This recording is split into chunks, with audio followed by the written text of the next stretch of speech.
இன்றைக்கி கடவுள் நம்மளுக்கு கொடுத்துருக்க வசனம் யோனா 1:17. யோனாவை விழுங்கும்படி ஒரு பெரிய மீனை கர்த்தர் ஆயத்தப்படுத்தி இருந்தார்.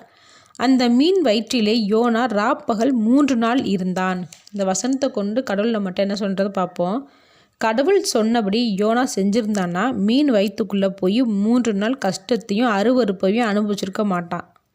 தப்பெல்லாம் அவன் செஞ்சுட்டு தேவனை தான் குறை சொல்கிறான். கடலில் ஆழத்தில் தள்ளி விட்டுட்டீங்க, நீரோட்டம் என்னை சூழ்ந்து கொண்டது, மீன் வயிற்றுலேருந்து கூக்குரலிட்டுன்னு சொல்லி புலம்புறான். யோனாவை கப்பலில் இருக்கிறவங்க நீ யார், எங்கேருந்து வரேன்னு கேட்டதுக்கு அவன் என்ன சொல்கிறான்னா, நான் எபிரேயன், தேவனாகிய கர்த்தரிடத்தில் பயபக்தி உள்ளவன் அப்படின்றத சொல்கிறான். பயபக்தி உள்ளவன் கர்த்தரோட பேச்சை கேட்டு அதன்படி நடந்திருக்கணும்ல. நாமளும் இவனை போல தான் இருக்கிறோம்.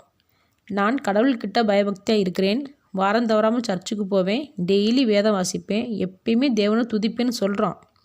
ஆனால் அவர் செய்யக்கூடாதுன்னு சொல்கிற காரியத்தை நம்ம செய்கிறோம், செய்யின்னு சொல்கிற காரியத்தை செய்ய மாட்டேங்கிறோம். இதில் எங்கே பக்தி இருக்குது?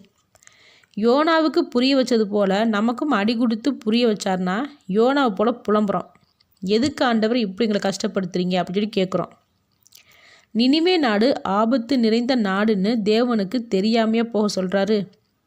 போக சொன்ன அவருக்கு பாதுகாக்கவும் தெரியுன்றதை யோனா யோசிக்கவே இல்லை.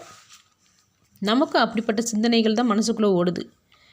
செய்யின்னு சொன்ன அவருக்கு நம்மளை பாதுகாக்கவும் தெரியும், செய்யாதன்னு சொன்ன அவருக்கு வேறு நல்ல காரியத்தை கொடுக்கவும் முடியுன்றதை நம்ம புரிஞ்சுக்கிட்டு தேவன் சொல்கிறபடி கேட்டு நடந்தோம்னா நம்ம உண்மையிலே தேவன் மேலே பயபக்தியாக நம்ம வாழ்கிறோன்னு அர்த்தம்.